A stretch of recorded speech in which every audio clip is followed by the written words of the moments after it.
రాజధానిని రాష్ట్రంగా మార్చాడు. ఇప్పుడు అమరావతి మీద ఏం మాట్లాడితే జనం ఎందుకు యాక్సెప్ట్ చేస్తాను? ఈవెన్ టుడే తాను అధికారంలో కలిస్తే మళ్ళీ రాజధాని ఏంటి అంటే ఎవరిది లేదు. సో ఆ పరిస్థితి తెచ్చుకుంటే జనం ఎందుకు యాక్సెప్ట్ చేస్తారు? సో అందువల్ల జగన్మోహన్ రెడ్డి తన తప్పుల్ని కూడా తాను తెలుసుకోవటానికి రెడీగా లేడు. ఇప్పుడు వెల్ఫేర్ డెవలప్మెంట్ను బ్యాలెన్స్ చేయాలి, అభివృద్ధి ఉపాధి పైన కేంద్రీకరించాలి. ఇది జగన్ పట్ల ఉన్న వ్యతిరేకత. జగన్మోహన్ రెడ్డి దీనికి ఆన్సర్ ఏంటి? నా హయాంలో బ్రహ్మాండంగా అభివృద్ధి జరిగింది అంటున్నాడు.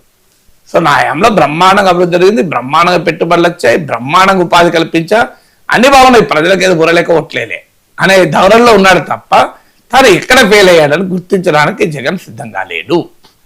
సో ఆటోమేటిక్ గా కూటమి పైన వ్యతిరేకత వచ్చిన రోజు నాకే ఓట్లు ఇస్తాను, ఇంకెవరికి వేస్తాను యాంగిల్లో ఉన్నారు. సో ఇవన్నీ కూడా కూటమికి అడ్వాంటేజ్ గా మారుతున్నాయి. క్షేత్రస్థాయిలో ఇప్పటికీ బలాబలాల్లో ఓవరాల్ గా ఒక కాన్స్టిట్యున్సీ అటు ఒక కాన్స్టిట్యున్సీ ఇటుండవచ్చు, కానీ 2024 నాటి మ్యాక్రో పొలిటికల్ సిచ్యువేషన్ లో పెద్ద చేంజ్ రాలే. అంటే క్వాలిటేటివ్ చేంజ్ రాలే, క్వాంటిటేటివ్ చేంజెస్ ఉండొచ్చు, గుణాత్మకమైన మార్పు రాలే, గుర్తించదగ్గ మార్పు రాలే. ఇది పవన్ కళ్యాణ్కు తెలుసు గనక స్టిల్ 2024లో జనసేనకు 21 సీట్లు ఇచ్చి 100% స్ట్రైక్ రేట్ కారణమైన ఈ కూటమి అనే ఫ్యాక్టర్ను అంత గట్టిగా మొక్కి చెప్తున్నాడు. వట్టిగేది పవన్ కళ్యాణ్ ఏదో ఆలోచన లేకుండా మాట్లాడుతున్నాడు అనుకుంటే పొరపాటు. సో స్టిల్ ఆ ఫ్యాక్టర్ క్షేత్రస్థాయిలో ఇప్పటికీ కూడా టీడీపీ జనసేనల మధ్య రిలేషన్షిప్ క్షేత్రస్థాయి వరకు బలంగా ఉంది. కొన్ని ఇబ్బందులు ఉన్నా, కొన్ని సహజంగా ఒకే పార్టీలోనే నాయకుల మధ్య ఉంటుంది, రెండు పార్టీల మధ్య ఉండకుండా ఉంటుందా? క్షేత్రస్థాయిలో అనివార్యంగా ఉంటుంది. పదవుల పంపకం విషయంలో కావచ్చు, ఆధిపత్యం కొరకు కావచ్చు, అవన్నీ అనివార్యం. అది ఒకే పార్టీలోనే 2-3 నాయకుల మధ్యనే ఉంటుంది. కానీ క్షేత్రస్థాయిలో టీడీపీ జనసేనల బంధం చాలా బలంగా ఉంది. టీడీపీ జనసేనల వల్ల ఏర్పడిన సామాజిక బంధం, అసహజమైన సామాజిక సమీకరణాన్ని చెప్పాను, ఎప్పుడు చెప్తుంటాను, అన్నేచురల్ సోషల్ కోalition కూడా బలంగా ఉంది. దీన్ని జగన్మోహన్ రెడ్డి బ్రేక్ చేయలేకపోతున్నాడు.